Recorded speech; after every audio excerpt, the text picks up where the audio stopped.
పరదేవత పేరు చెప్పేటప్పటికి పోతన గారికి ఉండేటటువంటి ఆదరభావానికి ఈ పద్యం గుర్తు. అమ్మలగన్నయమ్మ, అమ్మలని కన్న అమ్మ, ముగురమ్మల మూలపుటమ్మ, ముగ్గురు అమ్మలకి మూలమైన అమ్మ. ఎవరావిడ అంటే దుర్గ మాయమ్మ. ఆయనే చెప్పేశారు.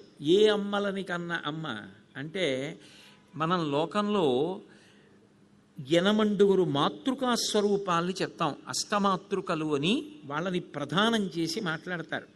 రెండు, అమ్మలగన్నయమ్మ అంటే ఈ వాంగ్మయం అంతా దేంట్లోంచి వచ్చింది అంటే 51 మాతృకావర్ణములలోంచి వచ్చింది.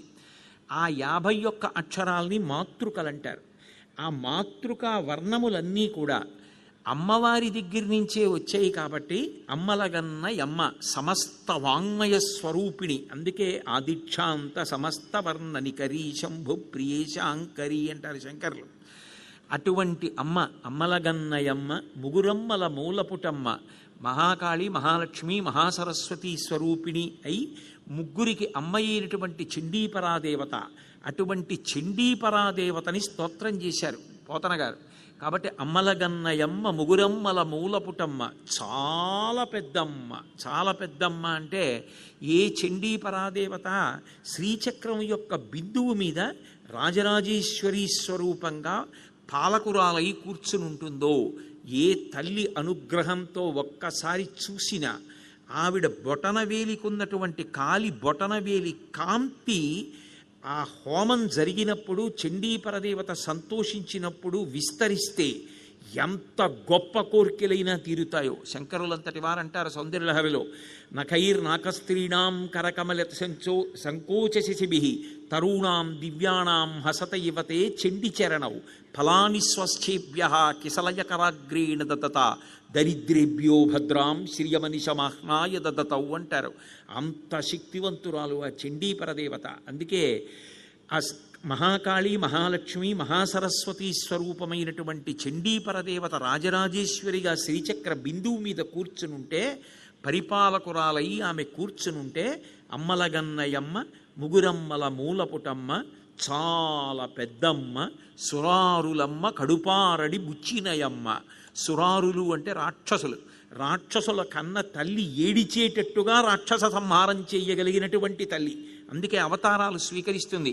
దేవీ భాగవతంలో ప్రతిజ్ఞ చేస్తుంది, యదా యదా హి సాధూనాం దుఃఖం భవతి దానవ తదా తేషాంచ రక్షార్థం దేహం సంధారయామ్యహం అంటుంది. నేను ఎప్పుడెప్పుడు పరమ భాగవతులైన వాడిని బాధ పెట్టేటటువంటి రాక్షసులు ప్రబలుతారో అప్పుడప్పుడు వాళ్ళని మర్దించడానికి అవతార స్వీకారం చేస్తానంటుంది.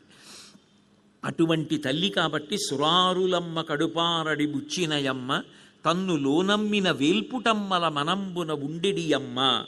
ఎప్పుడు ఆ చండీపరదేవతని దృష్టిలో పెట్టుకుని శ్రీచక్రము యొక్క చుట్టూ ఉన్నటువంటి 8 స్థానములలో నిలబడి ఉండేటటువంటి అమ్మవార్లు ఉంటారు. వాళ్ళని అష్టమాతృకలు అని పిలుస్తారు. బ్రాహ్మి, మహేశ్వరి, వైష్ణవి, అలాగే కౌమారి, మాహేంద్రి, చాముండ, మహాలక్ష్మి, ఇటువంటివి 8 స్వరూపాలు. ఈ 8 అష్టమాతృకలు అంటారు. వీళ్ళు శ్రీచక్ర బిందువుకి చుట్టూ ఉంటారు 8 స్థానాల్లో. కాబట్టి ఆ సురారులమ్మ కడుపారడి బుచ్చిన యమ్మ తన్ను లోనమ్మిన వేల్పుటమ్మల మనంబున ఉండడి అమ్మ దుర్గ మా అమ్మ. ఆ దుర్గమ్మ మా అమ్మ.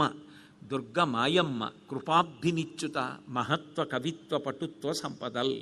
ఆ తల్లి నాకు మహత్వము కవిత్వము పటుత్వము సంపద ఇవ్వాలి. నిజానికి పోతన గారు చేసిన అద్భుత ప్రయోగం ఏమిటంటే ఈ పద్యంలో సంస్కృతంలో బీజాక్షరాల్ని లలితా సహస్రనామ స్తోత్రం చదివేటప్పుడు చండీపరదేవతా మంత్రాలు చెప్పేటప్పుడు ఏవి వాడతారో వాటిని తెలుగు పద్యంలోకి తీసుకొచ్చేశారు. మహత్వ ఓం, కవిత్వ ఐం, పటుత్వ హ్రీం, సంపదల్ శ్రీం. అమ్మలగన్నయమ్మ ముగురమ్మల మూలపుటమ్మ చాలా పెద్దమ్మ శ్రీమాత్రే నమః. ఓం ఐం హ్రీం శ్రీం శ్రీమాత్రే నమః. ఎక్కడ ఉన్నా చెప్పుకోవడానికి వీలుగా దాన్ని తెలుగు పద్యంలోకి తర్జుమా చేశారు.